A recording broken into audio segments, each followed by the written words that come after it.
Okay. Water for now, because I'm trying to do that also.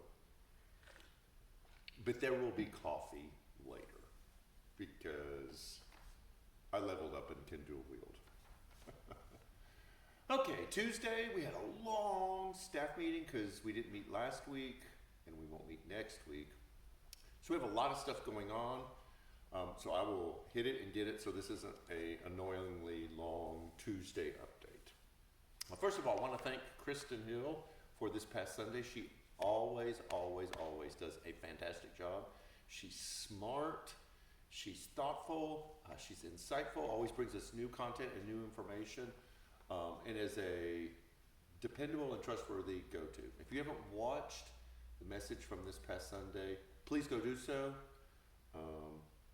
There's also, on the side, there is videos that Bobby is putting up that are from the Bible Project that help explain these little 3 books that we're doing, Philemon, Jude this past Sunday, and then 3 John this Sunday. That's a great companion piece. And there's also a study guide that's available on the website and through the app that allows you to dig a little deeper. You can do that individually, or you can do it as a group, family, or whatever. That allows you to take the content we provide through the message and go a little bit deeper. I'm going to save that to the end. I was going to do it early, and I'm not now. But thanks to Bobby for putting all that content online. We're trying to give you all the material that you can to help you take some control and some responsibility for your spiritual journey. We have a lot of groups that are still meeting. Our Thursday morning women's book study group is still meeting. I said last Thursday, I'm watching them come in. They don't want to stop meeting, so they're still meeting. Man Cave will be meeting Monday night. We'll have a cookout. If you've never come to Man Cave, basically what it is men getting together and doing some deep dive conversation about what it looks like to live for God. I don't want to say as a man, but with the things that we have to deal with. If you are interested in trying it out, come this Monday night, the 26th, 6:30. We'll be having a cookout. No deep study or anything, just kind of hanging out. But we still have a lot of groups that are meeting. Small groups are still meeting. After party will be meeting. So just know that even during the summer, there's still a lot going on. Burwell, you have seen the promotion. Let me give you a little behind the scenes. Burwell, there's really 2 of them, are alternative schools that are loosely connected to the Troup County school system that take in alternative students across the spectrum. And long story short, what we found out in wanting to be involved in our school system, that these were 2 schools that kind of been overlooked by everyone else. We were involved in a different school, found out there were several other churches, and so we've taken them on and have formed an immediate, meaningful bond with them. So we are collecting school supplies that teachers want to supply their closet with for students when they come without the school supplies, rather than sending backpacks home and the teachers never seeing it again. And little gifts for the teachers to stock their teachers' lounge. All the information that you need to see is online. We're promoting it everywhere. I even shared it on my Facebook page. We need donations to Fill the City, because this is a Fill the City event, of money just to kind of help pay for some of the things that we're doing. And then we need physical donations. So the list is available. If you're going to make a grocery store or department store run, check the list out and help us out with that. It's really a meaningful opportunity to fill the city. Speaking of which, our food pantry will be this Sunday. We have lines and lines of cars. We got a message late last night through our Facebook messaging group asking about handing out food.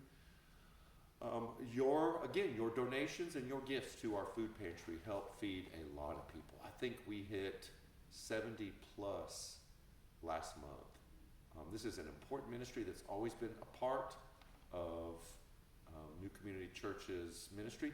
And we are one of the only churches in the city that hand out perishables. We do milk, we do eggs, we do meat. We do a lot of perishable foods, which really means a lot to the people who come get the food. If you want to help give to that, please designate your gift to the food pantry. There's lots of behind the scenes things going on. Elders met last night, the staff met today. We're working on a new building use policy. We're working on still doing some repairs around the building. They were in here this past couple of weeks fixing some of the lights in here. We fixed a couple of the leaks. We're excited. We're seeing new faces. There's a lot going on, and we would love for you to be a part of that. So as we always say, if you are giving, thank you. You're helping us do the food pantry and do Burwell and take care of everything that's going on around here to be an important, relevant part of the community. If you haven't been giving, if you're a virtual participant in New Community Church, or you come in person and haven't been giving and want to be an investor and a part of what we're doing, we would encourage you to take that first step and to help us out in all that we're doing. One last statement, and I say this for last. We are seeing a dramatic uptick in cases. In fact, the number of new cases of COVID yesterday was double the average. And we're seeing that happen in Georgia especially. We've had a brief conversation about that. This won't be our final one, but we really want to provide a safe environment for you. And children are the ones that we need to protect, and those who can't be vaccinated. Let me tell you a quick story. I understand the vaccine hesitancy thing. I really do. My wife and I were very hesitant. We weren't going to get the vaccine. We ended up getting it because we saw the science and felt like it was a wiser choice to do. I've experienced this personally. I'm on an anti-seizure medication because of seizures that started about a year and a half ago. And when I went to the neurologist, before I had any test back, before I had an official diagnosis about what was causing these blackouts, we didn't even know if it was my heart or it was seizures. She put me on anti-seizure medicine, and I was not happy, my wife will tell you, because I didn't have a diagnosis. You know, why take a medicine for something that you haven't been officially diagnosed? But I trusted my doctor, and I started taking the anti-seizure medication. And I'm glad I did. It took months off me having to wait until I got an official diagnosis. And so let me encourage you to talk to your healthcare provider. If you're hesitant, if you're unsure, I get it. I've been in that place several times. But let me encourage you, for the sake of our people, our children, and our adults who for medical and health reasons can't be vaccinated, please talk to your healthcare provider and see what they have to say about the risks and non-risks of getting the vaccine. This is what we're doing here. If you are unvaccinated, there aren't words for me to say how strongly I want you to be thoughtful about people in our church that can't be vaccinated. Please, if you are unvaccinated, wear a mask at all times. And consider getting vaccinated. Talk to your healthcare provider. If you are vaccinated, you do not have to wear a mask. But if you feel like it would be safer, we have people who are vaccinated who wear masks, please do so. There's breakthrough cases. We know that. We're not going to hide from the fact that we know that there's people who are vaccinated who still get it, but they don't die, and they aren't hospitalized.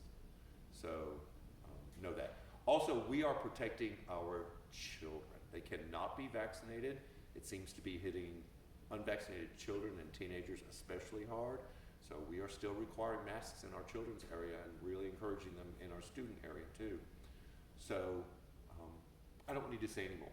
I've said enough, but we as a church feel a very powerful obligation to provide the safest place in person for our family. If you feel uncomfortable coming in person, then know that you can join us virtually. We still consider you an equal part of our family, even if you want to join us virtually. So that was a lot, wasn't it? I hope these are helpful.